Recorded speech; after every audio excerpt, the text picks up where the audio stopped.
You are now listening to the fastest show on IE Sports Radio. My name is Darrell Kinsey Jr. Welcoming you to take a lap of the extra mile for today, July 14th, 2022. IndyCar and NASCAR heading back to the north. Formula One is on a break after an Austrian Grand Prix where we saw so many off-track warnings. It felt like speeding tickets here on I-95, which you guys know how I feel about the FIA and how they officiate their races. Of course, we're going to get into a little bit more of that this week, as well as the Ferrari burning down. And to help me talk about that, of course, is my co-host, Christopher Lehman. Chris? I'm doing great. I accidentally unmuted and remuted you, so let's try that again. How are you doing this evening, Darrell? There we go. I'm doing great, and I hope everyone in the chat is doing great as well. Remember, get your comments in if you're listening live. We'll read them out on the program as we get started with another full show, quick hour that we're going to try to mash everything into, which probably won't be able to, but we'll try. And we just want to thank everybody that participated in our Twitter poll this week as well, as we tried out the After the Lap. And last time I checked it, it looked like folks were pretty much in agreement that we would see 16 unique winners by the end of the season. Go ahead and get a final check of it here as we are on. I'm going to try to mute my phone so my TikTok isn't playing because it likes to auto play. And looking at it, yes, 52% of you said we will see more than 16 drivers get a win before the start of the NASCAR playoffs. Arthur Parsons just joined us. Good evening, sir. I think we will, although we got one race scratched off the list with Chase Elliott taking the win there in Atlanta.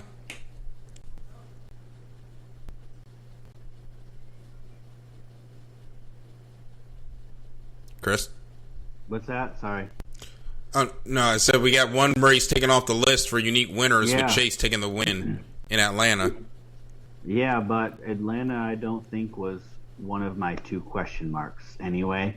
I kind of had a feeling that this would come down to an established winner already this year.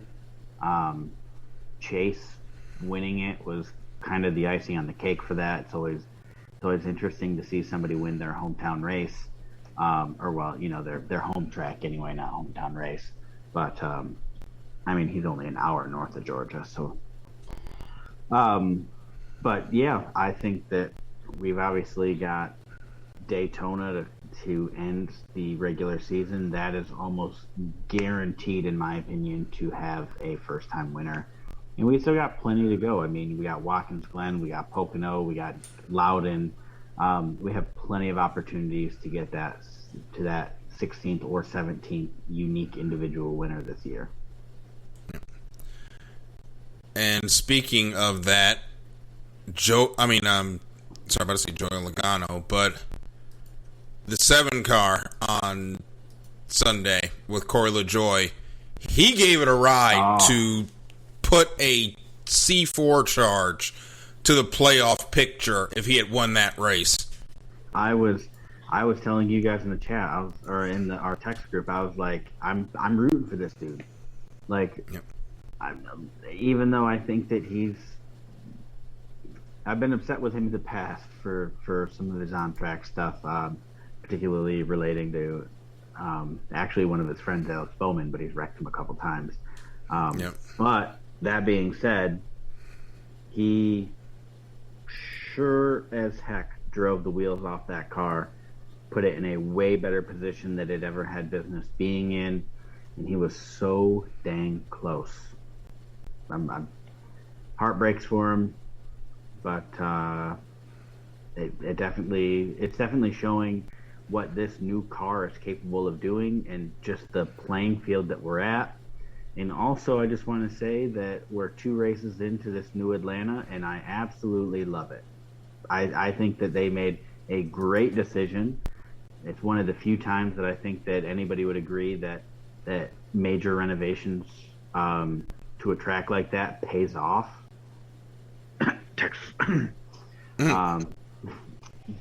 Yeah, Atlanta, I'm sold. Corey LaJoie, I think he could win a NASCAR race. You know, Possible. That team is getting better, although LaJoie is only 31st in points this year. But that would have thrown the playoffs completely out of kilter because Christopher Bell would then be out by a good little ways. Kevin Harvick, who we just assumed would have won by now, he would be deep in most-win territory at that point. Wouldn't LaJoie actually not make the playoffs because he's not in the regular standings? Because there is that rule that you do have to be above a certain number in the regular season standings to be playoff eligible. I think you have to be top 30. He is 31st. So then it would be the race to... Yeah, he'd be racing against 30th or 29th. He'd be racing Brad Keselowski to get that 30th spot, which he is. Whoa. Brad Keselowski's in 30th. Well, remember, he had that giant penalty at the start of the year. That was massive. When he failed to mess around and find out challenge with the new car, and that took him out the playoffs immediately. Oh, without a doubt. I mean, I think we said at that point his season was effectively over, but... Which it obviously is, since he's only riding in 30th. Yeah, and he still hasn't won yet, and I don't think that's going to happen at all. What's been his... do you have a way to look up quick and see what his best finish so far has been this year? It hasn't been good. Let me go and look at his season does he have stats. A top 5? I don't even feel like I've seen him in the top 5 this year. He had a top 10 at Daytona, and he's had he was 9th at Daytona, 9th at the All-Star race, 10th at Sonoma. That doesn't count. Yeah, that doesn't count. So take out the All-Star race. He's at 2 top 10s all year. Wow. It has been, for Brad Keselowski, for his standards, a historically terrible season. I was going to say, is this a career? This has got to be a career low. It's got to be. Not counting the races where he didn't run that many, and I'm actually looking at it now, career lows in everything. 0 top 5s, 2 top 10s, obviously the no wins, laps led 73. He did have 41 in 2010, but he did not make that many starts in 2010. Remember off the top of my head. So, yeah, it's just bad. This is career low levels of bad for Brad Keselowski. Meanwhile, Chris Buescher, he has been coming along in that car, so we know they're doing something right over there at BKFR, whatever they're calling this team now. It's just not working with Brad. Right? RFK Racing, yeah, there we go. RFK. You were thinking I should have remembered that because the stadium, yeah. It's just tough, and that penalty just killed him. Yeah. That makes me almost wonder if they just put everything they had into Buescher's car. You know what I mean? I think at that point you just do that. But before we wander, as we are wont to do, yeah, even if Corey won, I think with the points, he would have jumped Keselowski because he ended up getting crashed there at the end, and then Kurt Busch just ran straight into him. But even if he got the win, it would be a struggle just for that car to stay in the top 30 because we don't really see a lot from that 7 during the season at all. So, yeah. But it's wild, and it shows that I think there's still some drivers back here that can get some wins. Michael McDowell has been having a career year, sitting there in 21st. He's got a chance to get some wins. You would think Austin Dillon could luck up into one. We thought Stuart Haas, Kevin Harvick should have won like 3 races by now. I don't know what's going on with him. And Eric Almirola's Eric Almirola, for better and for worse. But there's some drivers back here that could get some wins. Yeah. I mean, Stuart Haas, they've just been down for the past couple of years. Yep. It's been rough. Outside of Cole Custer's 1 win last year, I don't think they've had any. Or no, didn't Almirola won one last year, right? Yeah, Chase Briscoe won this year. I forgot Chase Briscoe won a race this year. Oh, yeah. That's how bad the season has been. Did he win the Roval? He won Phoenix. Yeah, he won Phoenix. Did he really? Yep. It's been that long ago. See, I thought he won a road course. But we've only ranked 2 this year, Sonoma and Road America. Yeah, but since that win, he's only had a top 10 at Martinsville, where he finished 9th. He had a top 5 at Charlotte, where he finished 4th, and that's it. A forgettable post-win series of races for Chase Briscoe. Do you think that, and not to get more off topic, but do you think we're seeing a Jimmy Johnson-esque fade out for Kevin Harvick? Yes.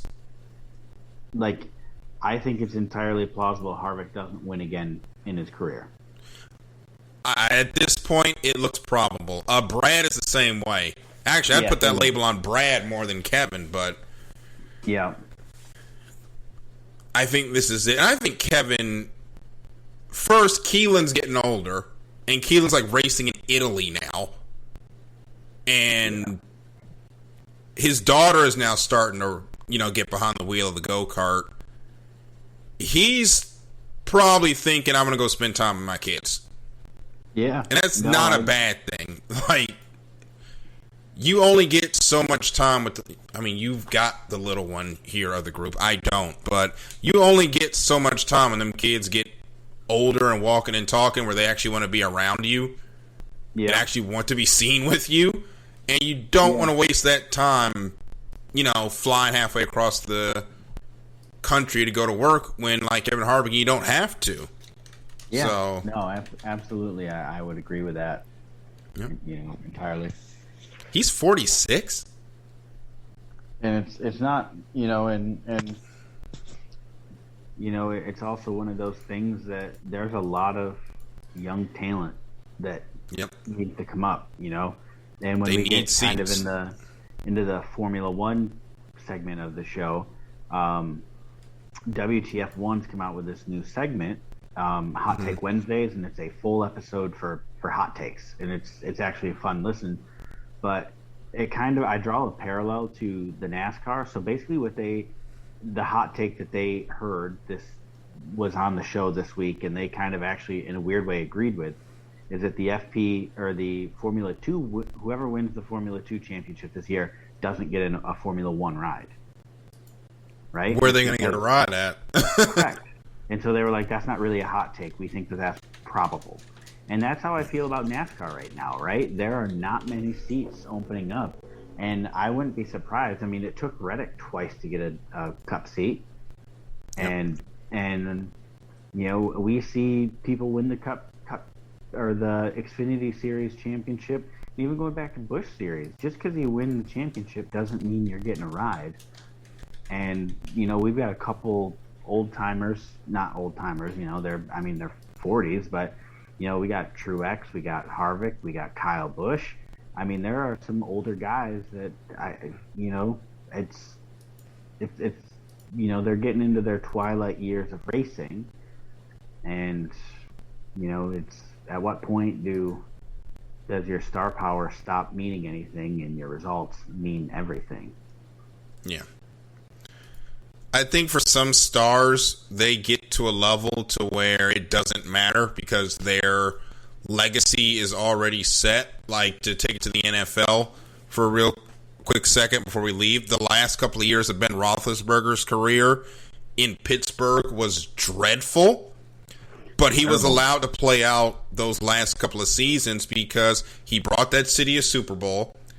He went to another Super Bowl, but they got beat, and he was the franchise quarterback for decades over there. I mean, Kevin Harvick ended up leaving RCR, so it's not that great of a comparison. But you look at, we'll take it back to even Jeff Gordon. Jeff Gordon spent his entire career at Hendrick. And those last couple of years, and I was a Gordon fan, they were rough. Those were really bad final years. And I think if he was any other driver, Rick would have kicked him out the seat. But Jeff and Jimmy, they both... Yeah. They made that team what it is today. So he was never going to leave that seat. I mean, Rick I mean, Jeff actually lived at Rick's house for a couple of years after the whole divorce thing. But so it's different when it's a Hall of Famer compared to a regular driver. Absolutely. And I mean, it's not just unique to NASCAR. I mean, look at Formula One. Fernando Alonso. Mm-hmm. I mean, he's got the occasional good drive, but he's not really getting the results that you would expect out of a former world champion. And, mm-hmm. Sebastian Vettel, I mean, he's bounced team to team, and I mean, his star power carries him around, and the fact that he's such a great person. But, Aston Martin, he's not really setting the world on fire. And it's not unique to just NASCAR, the fact that these older drivers who are out of their prime are hanging around just because of the nostalgia of having them there. Mm-hmm. But it would be nice to see, that not mean as much. And I mean, I get it for the fans, like yourself being a Gordon fan, having those extra couple of years were probably nice, but at the same time, like, do you want to be latched on to Jimmy Johnson for 4 years without a win? Or I don't know. There's just a trade-off for me, and I'd like to see the younger talent come up through because, people with something to prove is fun to watch. Yep. We'll have to see what they just, these veteran drivers, eventually they got to move on, and eventually they get to a point where they get to call their shots. Some of these calls are going to be coming soon. We've seen the questions with Martin Truex Jr., Kevin Harvick is 46 years old. I don't think he wants to drive that much longer. Kyle Busch is in the same position with Brexton starting to drive, and him and Brexton racing together. He probably wants to go do more of that than mess around with the new car on Sundays. We're about to see another generational shift in the sport when it comes to drivers, and it's going to be just like that for my generation. When my generation saw Mark Martin and Sterling Marlin and all those drivers starting to fade away, with Jeff and them and Junior and Stewart and Kenseth all going out, this next generation is about to be that way with Harvick and Busch and Truex and all those type of guys. Eric Almirola, who's already leaving. It's going to be a huge culture shock to see those guys leave out, just like when I'm sitting there and like, dang, all those guys from the 01 500 are just gone. Like, all those guys I grew up watching as a teenager are just retired. It's a weird feeling. Yeah, absolutely. And, you figure every 15 years, you've basically got a whole new set of drivers. I mean, you got some stragglers in there like Harvick, who's 20-some years now, but every 10, 15 years, the bulk majority or all the drivers have changed, and yep. It's necessary though, right? Because then the next crop of young guys come in, and the guys like Chase Elliott, Kyle Larson, William Byron, Alex Bowman, those guys move up one rung in the seniority ladder, and then 8 years from now they're the seniority, and I think that if we're looking for that next, when we talk about like those older five or six guys, Harvick, Busch, Larson, or both Busch brothers actually, and Truex and stuff. I think your next your leader of the sport then probably becomes Joey Logano. If I just had to pick somebody, I think he's the next guy, and that like becomes the elder statesman. I think it's Logano at that point, and he's not even that old, but he just started so young. And it feels like he's a lot older than he actually is because he's just been around so long. But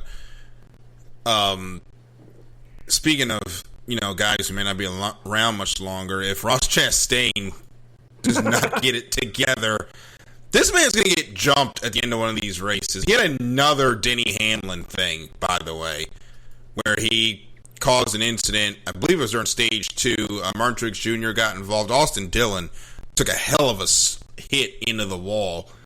I think, I keep saying he's a championship contender.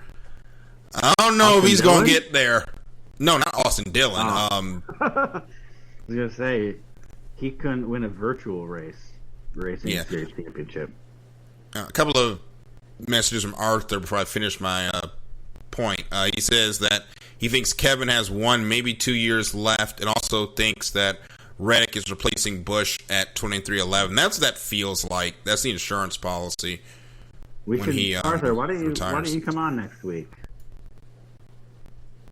Yeah, Arthur, we can get that set up. Why don't you come on? We can talk before you have to go and do your show about this whole NASCAR thing. Hit me up in the message or on our band, because he's also in there. And we can talk about that a little bit later. But just to finish my point, I think Chastain is a championship. Getting into these incidents, he is not going to win the championship. Because somebody's going to clean him out when we get to these final 10. It's probably going to be Denny Hamlin. I was going to say, look no further than Denny Hamlin at that point. Yeah. I don't think Denny's in the playoffs, right? I think he's got to win. But I don't think Denny is in and Ross is in. I don't think Denny goes very deep. But no. I think that Denny is going to play the long game, and Denny is very smart about this, and Ross is not going to see him until it is the worst time for Ross to see him, right? Yep. Denny's going to play it cool, let him, in the first couple rounds of the playoffs, even if Denny goes out, and then when we get to Martinsville, and Ross is like right there on the borderline, but somebody else just needs, to finish a couple spots ahead, that's when Denny strikes. You know what I mean? Denny is going to play nice, especially on the track, and he's going to hit Ross right when it counts. And if Ross makes it to the championship race, guess who's going to find Ross? Uncle Denny. Ross better hope he is never in a position during these playoffs where he has to get in to the next round. Because if he does, all those tickets are going to get cashed right there. It's not going to be pretty. Yep. To write a check, you have to make a deposit, and Ross has been spending a lot of time at the bank of Denny. Yep. And Denny is going to be ready to collect on them checks, and it's going to be hilarious when it happens. It's not going to be hilarious for Ross or all those that like Ross, but I like Ross, personally. I love Ross Chastain. I just think that he's young, and he still has that, like, I'm the invincible underdog air. You know what I mean? I don't even think it's that. I think it's still that thing that he's got that blue-collar driving thing. Yeah. Or that driving ethic, because, when the season, the race ends, he goes back to Florida to his family's watermelon farm. Like, it's not like he's going to kick his feet up in the mansion. Like, he's still got that attitude of, I got a race to feed my family. And I don't want to say you made it, you can calm down, because you don't want him to lose that edge. But, dude, you got to calm down, because you are making a lot of enemies in a position where you do not need them. I just wish that, like, when they ask Ross about that, like, after the race, they want Denny and Ross's opinion. And I really wish Ross would just say, like, these cars are really crazy to drive. I'm not used to going more than 17 miles an hour in my John Deere, so of course I'm going to be reckless on the track. Just do something so ridiculous like that. Or like, I put a bumper sticker on the back of his car that says my other car is the John Deere or something like that. Just do something so ridiculous. I would just find that so funny.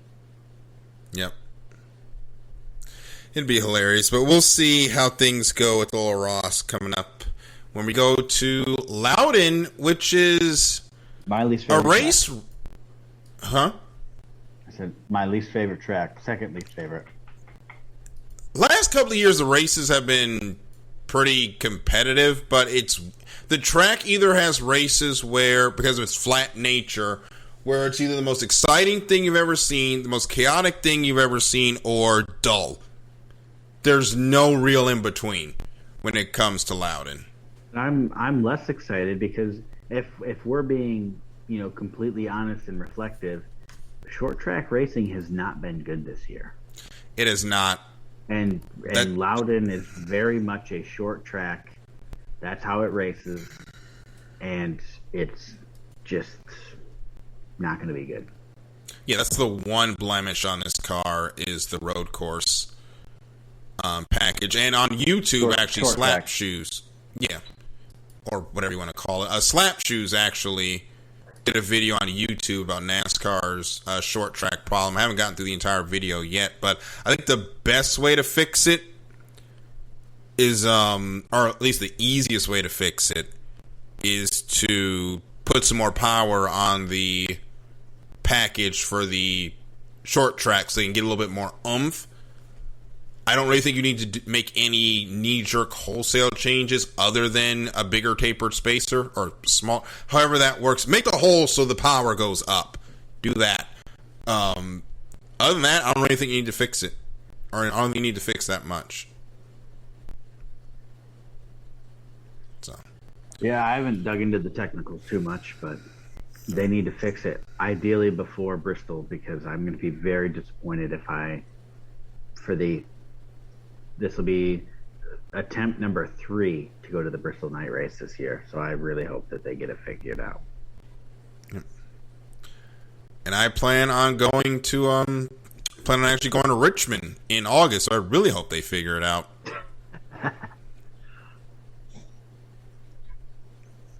So we'll see what happens, and we will and we're actually going to take a quick break. When we come back, there were way too many corner cutting / track extending penalties at Austria, and we're going to have to talk about this whole officiating Formula One races again, because I'm getting tired of it. I know you guys are probably tired of me talking about it, but I'm not tired of talking about it, and you guys like listening. So we're going to talk about that here on the other side of this break, here on the Extra Mile on iSports Radio, your direct feed for all that is sports. Attention, all sports fans!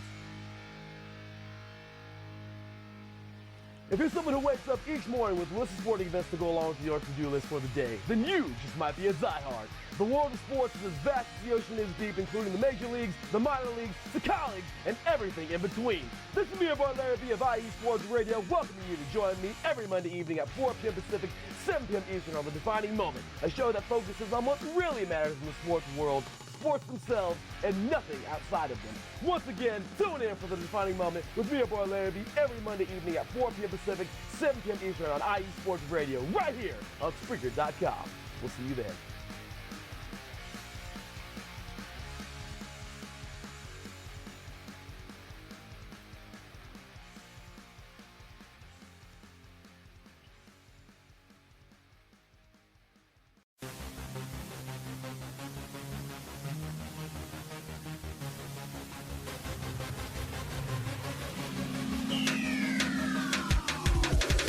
What's up, everybody? This is Taryn Rodriguez. Are you a fan of volleyball? Are you a fan of Thunder Spikes? Then I have the show for you, Set Point, where I cover NCAA men's and women's volleyball, high school boys and girls volleyball, beach volleyball, and even professional volleyball. Catch the action every week here on IE Sports Radio, your direct feed for all that is sports.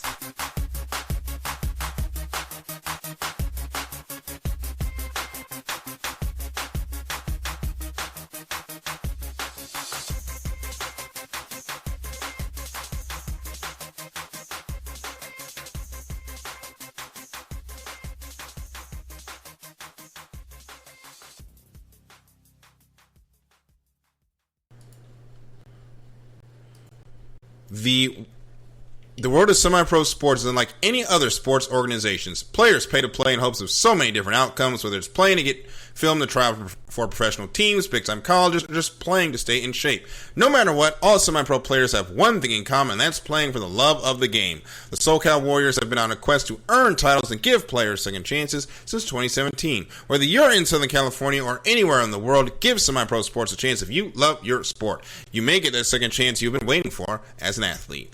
Follow us on Twitter at SoCal Warriors, or them at Twitter on Twitter at SoCal Warriors, Instagram Southern California _Warriors, and Facebook Southern California Warriors. So we are back here on the Extra Mile on iSports Radio, your direct feed for all that is sports. Daryl and Christopher here with you this evening. Going to get into Formula One, but before we do that, we're going to do our drivers of the week, and I promise we're going to put these on TikTok starting this week. Been a little bit busy around here. I'm getting ready with Chris's job and my job as well, because I'm getting ready for election coverage. Yay!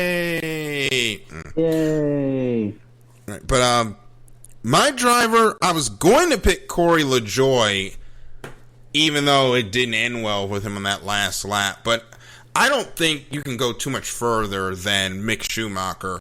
Oh, that's literally what I had to go Mick for going sixth place, and also what he did in the sprint race, holding off Hamilton as long as he did in a car that is a lot more competitive than it was the last couple of years. Because good Lord, Haas has made some strides, but that car should not be holding up the Mercedes even when they're in a down year. It is weird saying they're in a down year given what they've been doing, but Mick, after a lot of conversation about him, has pretty much had the best weekend of his Formula One career. It's starting to click for him, and that's good for everybody involved.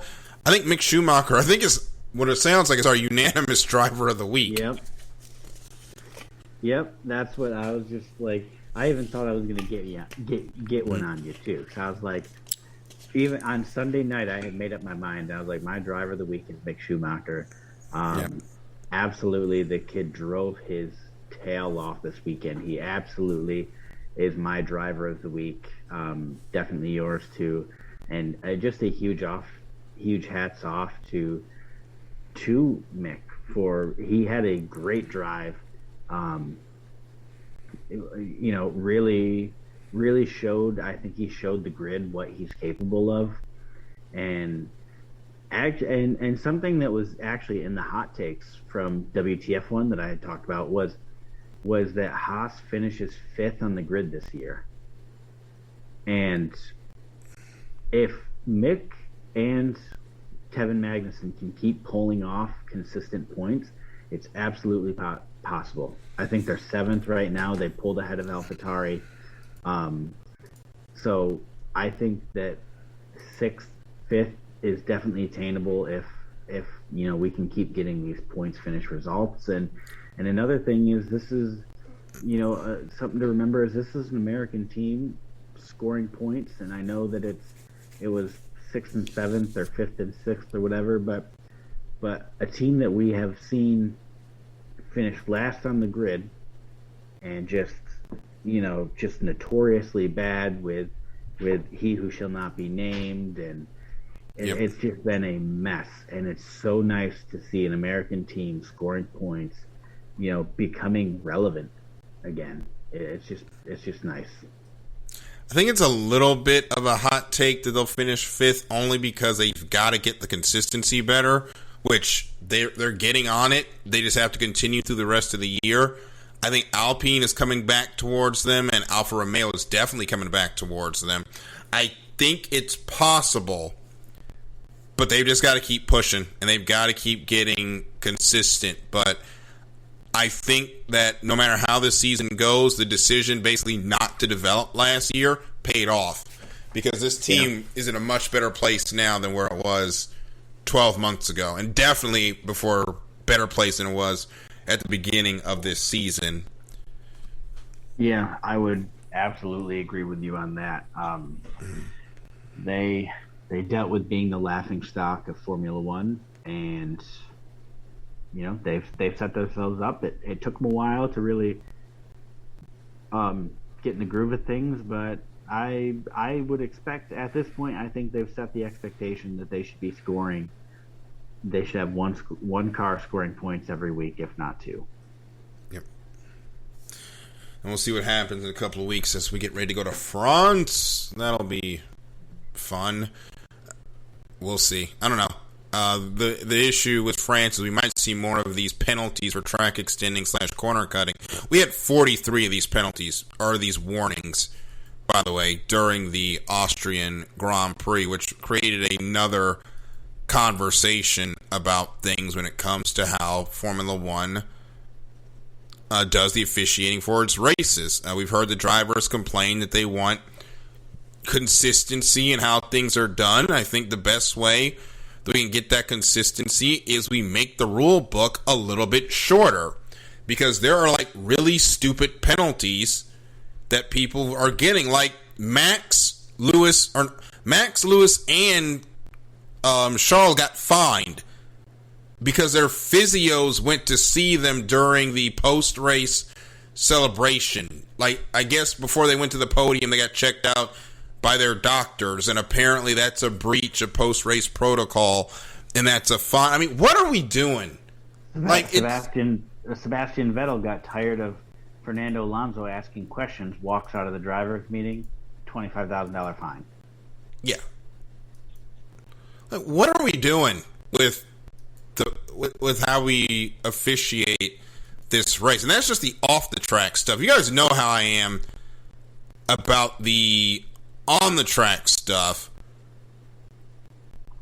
Yeah, go ahead. I thought on the track was fine, right? Yeah. Especially after Abu Dhabi last year, we asked for a rule book. Well, I'm saying, though, we asked for a rule book that did not have gray areas. It's black or it's white. There's no in between. And while there were a ton of track limit penalties called, they called it consistently, and they called it every time. So to that point, I say kudos to the stewards and race control. You guys were consistent. You were fair. You called it on everybody with no regard to who they were. And 43 is such an astronomical number that I doubt that they missed any because of how many there were. I think as far as the on-track officiating this past weekend, I did not see anything wrong. I thought that they did a surprisingly fantastic job. Yeah, I that's the one penalty they call right, or consistent, not right. The contact penalties, we are still not at a place where we have a consistency on what is causing a collision and what is not. I know Russell got called for a penalty for Mercedes and Red Bull. Those two don't play well together, going side by side. We know this by now. Unfortunately, Checo got bumped off the racetrack, then Russell got a penalty. But there have been other instances where cars have made contact, and sometimes they'll get a penalty, sometimes they don't. Sometimes they'll get 5-10 seconds.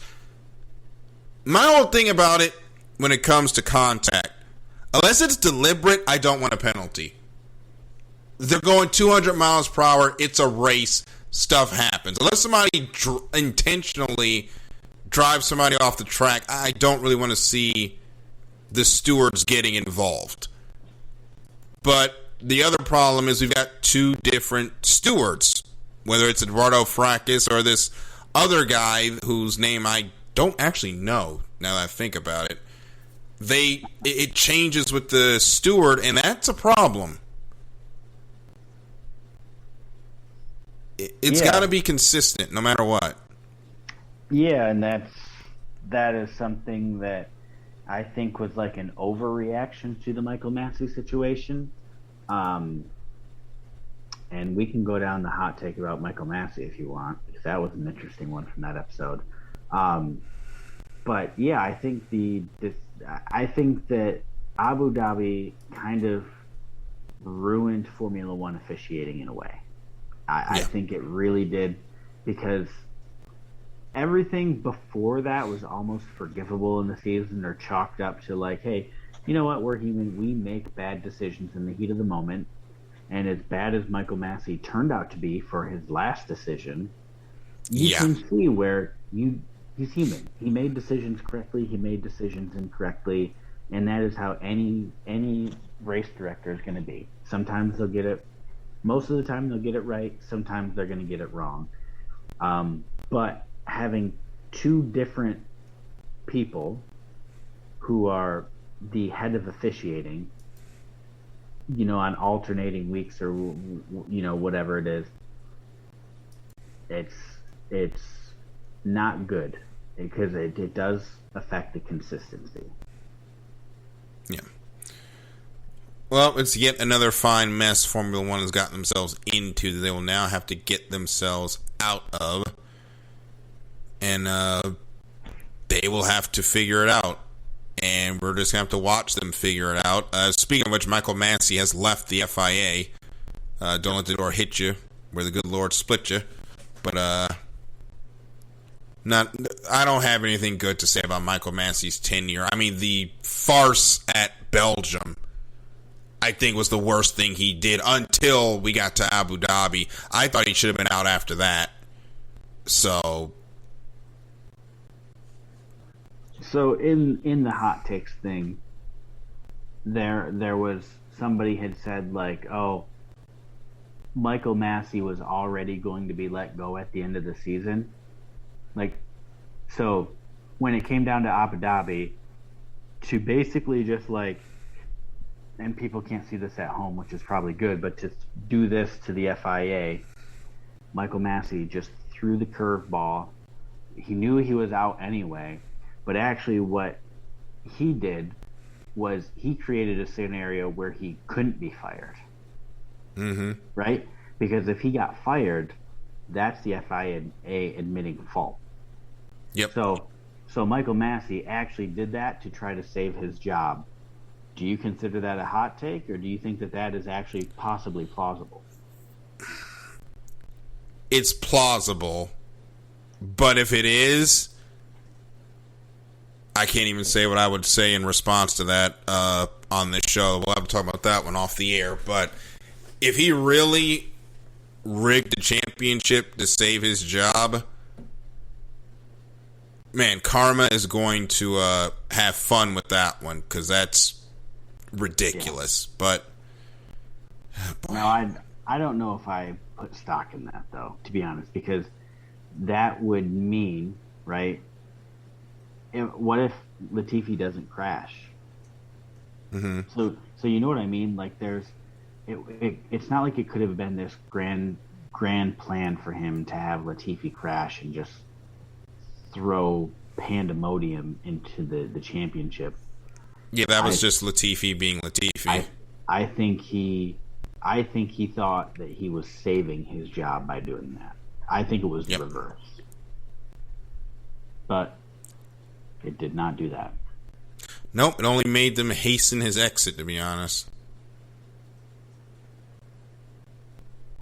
And speaking with that, the winner was actually Charles Leclerc. Actually got a win in Formula One.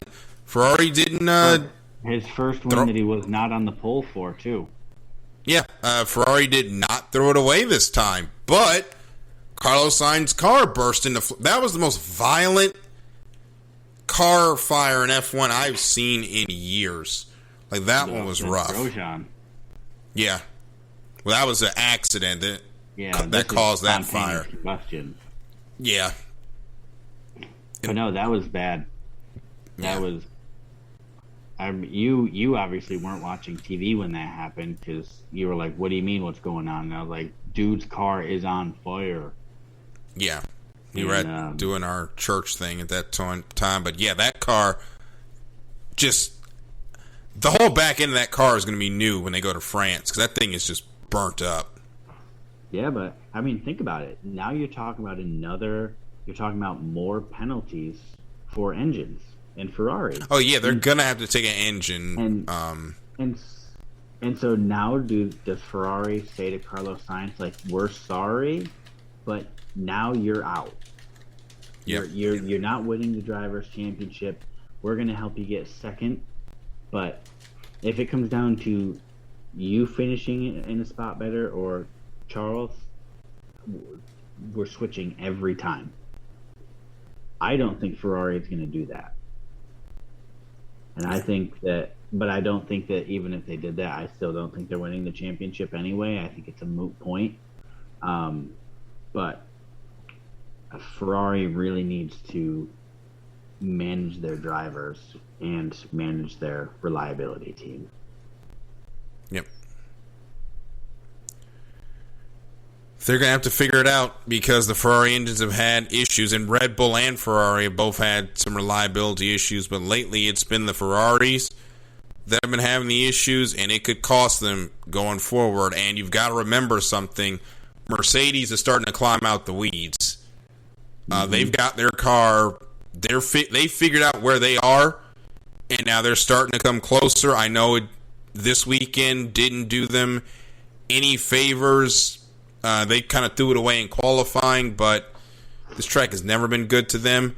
They're getting it. They're getting figured out, and if you don't get your shit together, you're going to be in trouble because they're going to be playing spoiler, and they're going to be win hunting for the rest of the season. And while I don't think they're in a position to really race for either championship, unless they just go on a monster run over the second half of the season that we're now in, they're going to take some wins off of somebody that's going to cost them a championship. Yeah, and I think that, and I know it's almost probably demeaning to say, but I think Lewis is finally figuring out how to drive this car, right? I don't think with the porpoising, I don't think anybody could figure out how to drive a porpoising car the way that they had it. They started solving that, and I think that the car does not suit Lewis's driving style, much like the previous generation NASCAR did not suit Jimmy Johnson's style. Mm-hmm. But I think Lewis is figuring out where the limits of that car is. I think he's getting comfortable in there and really starting to adapt his driving style to what the car is going to allow him to do. And I think that as the season goes on, right now he's pretty consistently finishing 4th to 6th.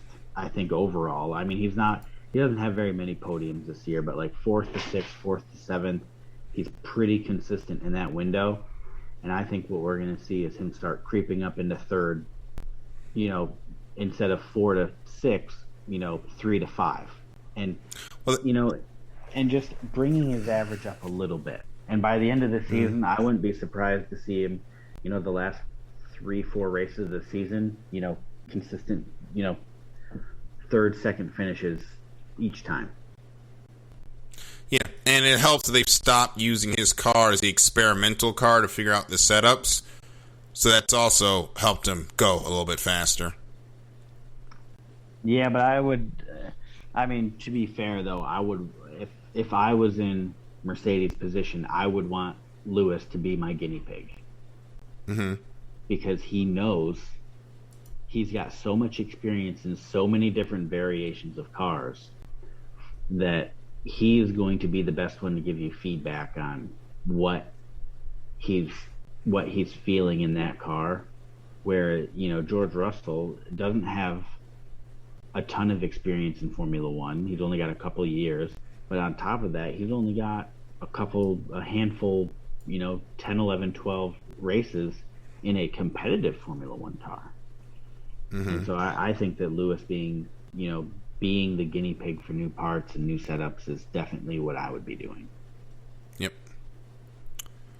And we are going on as we close the book on Formula One. They'll be racing a couple of weeks in France. We also have, before we go to nearest the win, we do have IndyCar going back to Toronto for what feels like the first time in forever. Now that the border is back open again, we're racing in Toronto, one of the iconic street course races in North America. Of course, both of them being with IndyCar, one of them being Long Beach, the other one being this race here in Toronto. They also used to race open wheel cars at Three Rivers, or Choice Rivieres as they call it up there. I wish they would go back there, but they've kind of turned that into a different type of race. But as we get into this into the second half of the IndyCar season, we always talk about the young versus the old. It's a young gun show now going into the end of this thing, with Marcus Ericsson leading the way, Will Power in second, the one old guy, he's not that old, and Joseph Newgarden back up there. So we got a good mix of young and old still. Axplo, Pato O'Ward up there 4th and 5th. Scott Dixon always hanging around in 6th. But going to be a lot of fun, and my question is, how much is there going to be a rust factor with these drivers? And they have not run this track in a fair few years. It's hard saying, but I think the one thing about, professional race car drivers is that they'll probably get that dust knocked off pretty quick. I don't think that it's going to be an issue, and something that we haven't even talked about yet, Daryl. I think the only driver that's going to have a mental battle this weekend is going to be Palou, because of that painful, cringe, just, I felt embarrassed for Chip Ganassi Racing when I read that. Like, absolutely embarrassed. We might have to get into more of that during after the lap, but if you guys saw that on Twitter, they found out, I think, the hardest way anyone could find out that they weren't going to have a driver next season. Oh, that was rough. And if you didn't hear, Ganassi put out a tweet that said Palou was back in 2023, only for Palou to come out and say, no, I'm not. I'm going to McLaren Schmidt-Peterson next year. So that was rough. And he's got a F1 test. Yep. So I think Palou is probably our winner chicken dinner for seeing, somebody from this side of the pond go over to Europe and join Formula One. Yeah, but Palou, he's got to find some focus. He's sitting there at 286 points. He's about 27 points behind Marcus Ericsson as we go into Toronto. It was looking like he was going to defend that championship, but now those things with the personal life or with the contract may have been slowing him down. Hopefully he starts picking up speed. He is running out of time to defend that amazing championship that he won last year. Yeah, well, he can probably do it. It's going to take a lot of effort and focus, but he could possibly do it. Yep. Well, now it is time for Nearest the Win as we get ready to say goodbye this evening. We've only got NASCAR, New Hampshire, IndyCar, Toronto this week. I'm on 32 points. Chris 18, Michael 7. Heading into this week. Last week, myself and Michael both picked Bubba Wallace. Unfortunately, they decided to not bring that great of a car. And Chris picked Kyle Larson. This week, I'm going to go with Denny Hamlin to pick up the win in New Hampshire. Chris, who you got? That's not a bad pick. We're going to set the extra mile on fire. Mm-hmm. We're going to take one of those ones off of Denny Hamlin's number. Ross, the Boss Chastain. Oh, goodness. Going out on a limb, are we? Yep. Yeah, just seems like it'd be a good storyline for us this week, Daryl. It would be a great storyline. It'd be a greater storyline if they ended up racing together and tangling for that win, but there might actually be a fight at that point. Actually, I want to see even more then because of that. But anyway, we've got the IndyCar Grand Prix in Toronto. I picked Award last time IndyCar raced. Michael had Herta, and Chris, you had Palou. I'm going to take Will Power to etch into that lead of Marcus Ericsson by taking the win in Toronto. And I am going to go Newgarden. Okay. Hey, if you want to get your picks in for Nearest the Win, hashtag Nearest the Win with who you think is going to win this weekend's races in IndyCar and NASCAR. So that'll do it for this show. Remember, I'm at DK Jr. 12. Chris is at Fiji Sims. Make sure you keep it locked to all of our social medias on Facebook, Instagram, and Twitter. And of course, the Extra Mile Pod on TikTok will have another After the Lap segment up for you this week. Make sure you get in on the poll as well.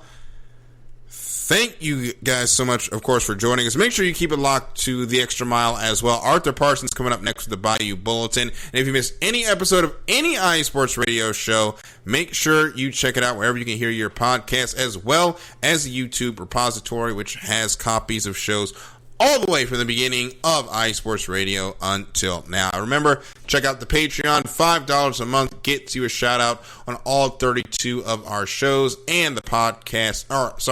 Higher tiers include the Podcast University, merchandise, and a chance to be featured on The Defining Moment. And, of course, thank you to Bay Area Rays, Los Great, Key to the Gate, and one anonymous Patreon user for making sure this network can keep right on chugging. Well, that'll do it for this edition of The Extra Mile. The Bayou Bulletin is next for myself and Chris. Thank you so much for listening. We'll see you at the next green flag.